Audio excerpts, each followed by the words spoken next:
Hey guys, Brett from Apex Custom Rifles. Today what I want to talk about is just a topic I've seen over the years that people have talked about stocks and different stocks that you can use. Specifically today I'm going to be talking about Richards Microfit. I've used quite a few of their stocks over the years. I've used some Boyd ones too and they work just as well, but I'm going to go over a few of the things and show you a couple of them that I've done and just talk a little bit about these. These are good stocks, but you got to be aware that when you purchase these from Richards that they're not going to be finished. They're going to take some work. They're going to take fitting. They're going to, possibly you can order them with or without a butt pad, but they do take a lot of work and it's not for the faint of heart. So if you're the type of person that likes to do maybe a project, you like woodworking, you like sanding, you like wood finishing, all that fun stuff, this might be the route for you. If you don't, a company like Boids might be a better fit for you because you can order these Boyd stocks and they are basically finished.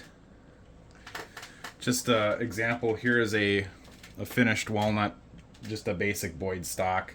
They're all inletted and everything and they're finished and there's a butt pad and everything on there. So most of the time your action will bolt right up into these. You can bet them and all sorts of other fun stuff, but usually it's if you just want something that's going to work and you don't have to mess around with finishing it, that's the way to go. But let's talk about these things for a minute here. So this is usually how you'll get them. Like I said, you can order them with or without a butt pad, but you can tell them different things how you want it. You can add wood, you can take wood away. But this is basically what it is. So it's a pretty rough finish. I mean, they basically take like an 80 grit sander and they rough it out on their machine. I don't know if they use CNC or whatever they use, probably CNC. And then they just go over it once with the sander to kind of hit the high spots. And then you're left to do the final fitting, if you want to do bedding and making everything fit inside of here. And that's where it does take a lot of time to fit them nicely in there. They usually use enough wood, leave enough wood here so you can fit them, how you want to fit them and make it look nice when you're done. And then of course you got to sand it and finish it. A lot of the times when I get these things, I'll shape them down a little bit. I thought I asked them to not do finger grooves on this one, but I think they come that way from their standard style. I forget which style this is, but I'm going to get rid of those. And I got a little bigger hands, so I usually go through and relieve this a little more, and I might change a few other things on it. But you can work with them a little bit, and they're nice stocks. I mean, once you get them all done for wood or laminate stock, for the money, they're pretty decent quality. This is just a little closer look. You can see, like I said, 80 grit is kind of what to expect. There's some spots here that are smoother, but it's going to take some work.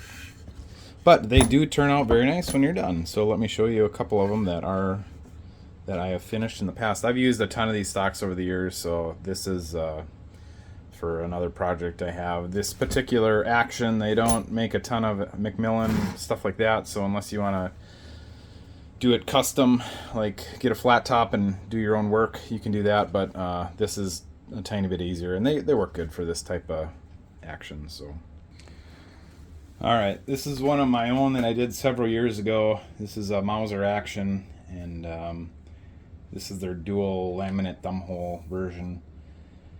This is a gray laminate, and actually I think I used True Oil on this back in the day, and that True Oil tends to change the color of the stocks a little bit. So instead of being like a true gray, it turned it kind of this greenish, whatever you want to call it. But I was always going to strip it and redo it, but I kind of actually have grown to accept this. I don't want to say I like it, but I accept it. So and it's a really nice, I spent a lot of time putting that finish on there, so I hate to, it's a lot of time to redo it. But I mean, it turns out really well. You can fit, everything can fit right in there nice and tight. As you can see, you take your time and you can bed them in there nice and snug. There's bedding in there. I used to put a pad under the barrel. This is 15 years ago, but I don't do that anymore. But for this, I just never took it apart to redo it. But you can get a nice tight fit on all And if you take your time, let's look at the bottom here. Nice fit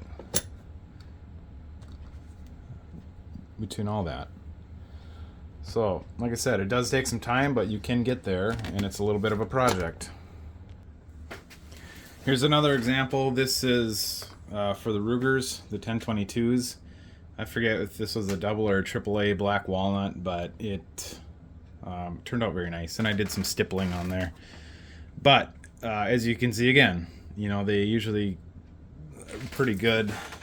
These 1022s, they actually have a pretty good fit. It didn't take much at all to get that guy in there, but they will still require a little bit of work.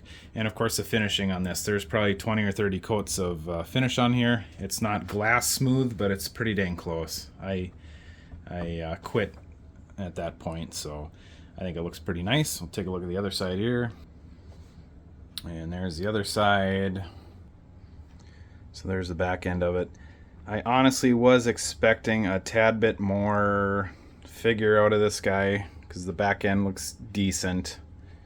The front end looks, you know, pretty plain. There's a tiny bit of figure in there, but it's dirty there. But tiny bit of figure, but not what I would expect. So, but it does look really nice out in the sun too. So that's awesome. All right, so that's just a brief overview on these things. I mean, the main point with this is they are going to take a little bit of work, typically. They can get you a very good stock when you're all done, but they're going to take some work. And so don't expect to get these things and just put it all together and you know, have a shiny, spanky new thing here. But I've seen this topic talked about a lot over the internet over the years, and I just wanted to give you my opinion on it and let you know what I think. These red, blues, and all these different colors, if you put a really nice gloss clear coat on them, or even a matte finish on them, they do, I wouldn't use True Oil, but there's other products out there you can use, and this ends up looking really nice. They're nice looking stock. So anyways, hope you guys got something out of that. Comments, questions, concerns, let me know below. And as always, like, comment, share, subscribe. We'll see you guys next time. Thanks for watching.